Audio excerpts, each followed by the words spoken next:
I see a lot of people asking for unity, especially, these people in this so-called red, black, and green community, the conscious community. We talk about unity, but we don't often talk about diversity in unity. And there's really no room for it, because the idea that we have of unity is that the black woman is to play the position of, a conquered patriarchal matriarch.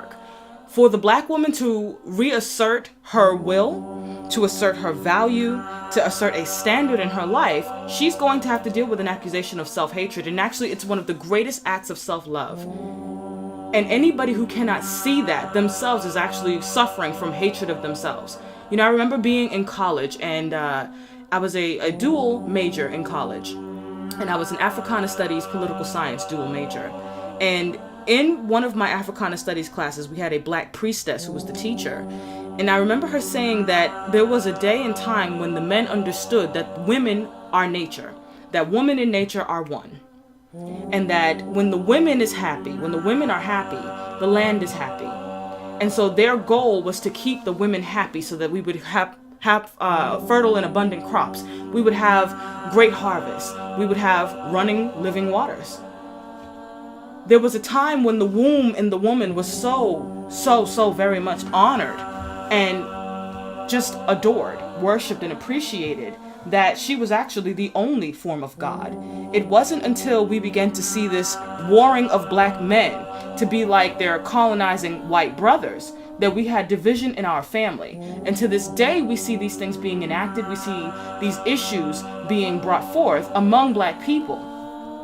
It really causes me to wonder, will we ever see the return of the great black matriarchy? Because black women are looking for black men's approval, and black men are never going to approve of you being the sovereign, revolving God being that you are. Not unless he can say he is God and you are godless or goddess.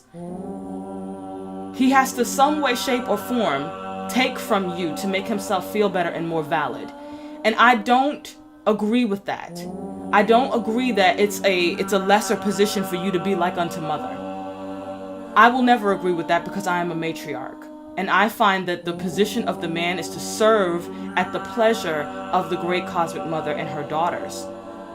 And the position of the daughter, or of us black women, is to constantly be creating new culture, new ideas, new ways of relating, new ways of being for our entire family, which would be the black race.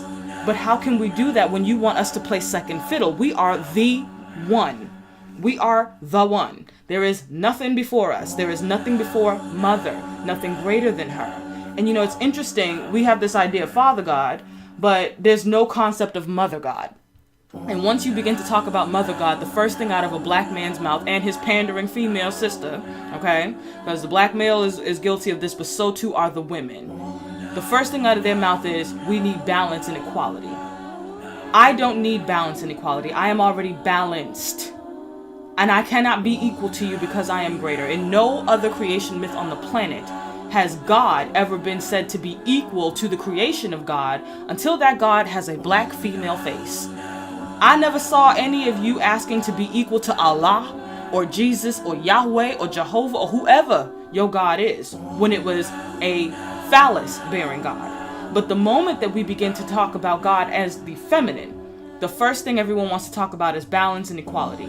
God cannot be equal to the creation of God. And God is balance personified, and that's really what the womb represents. So I'm doing this series, of course, to talk about something that's kind of controversial in our community. And I am the controversial oracle. I'm just going to tell it like it is.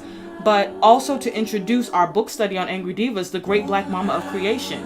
Sisters, I'm going to always encourage you to study, because ignorance abounds and the men are very invested in your ignorance. They benefit from it, because an ignorant woman is a great slave in patriarchy. But a woman who knows who she is, who knows her power and authority, now that's a dangerous creature, isn't it?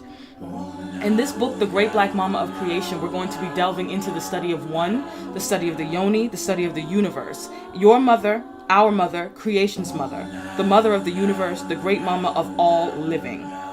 And it's going to be an exhaustive study, and it's going to challenge you. It's going to challenge you a lot. This book has challenged me. I love Dr. Suzar. I find her to be an absolute genius. And like I do almost all black women who are creators. So here's to you, sis. Here's to us all. Thank you for listening. Ashe, Selah, Swaha.